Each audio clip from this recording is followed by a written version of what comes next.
Poderia sentar, irmãos. Deus abençoe. Deus abençoe. Irmão Eliel, você tem sonhos? Não afaste do propósito de Deus, irmãos.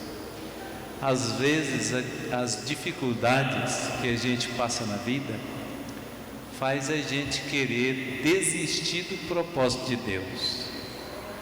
Às vezes ofertas faz a gente perder a bênção, né?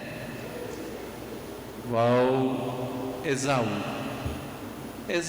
tinha o direito da bênção e ele vendeu em troca de um prato de guisado.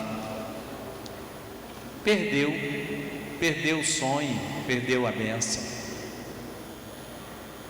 A fidelidade, a nossa fidelidade, o nosso comprometimento com Deus. Hoje a nossa lição falou maravilhosamente na escola dominical.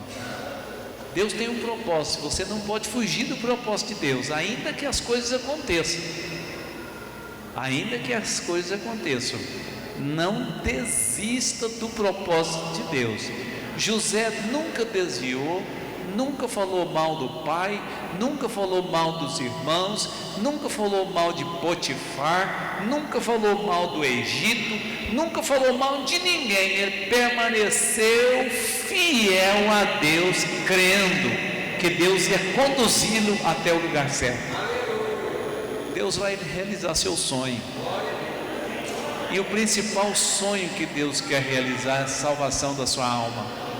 Tem alguém nesta noite que quer aceitar Jesus como seu Salvador?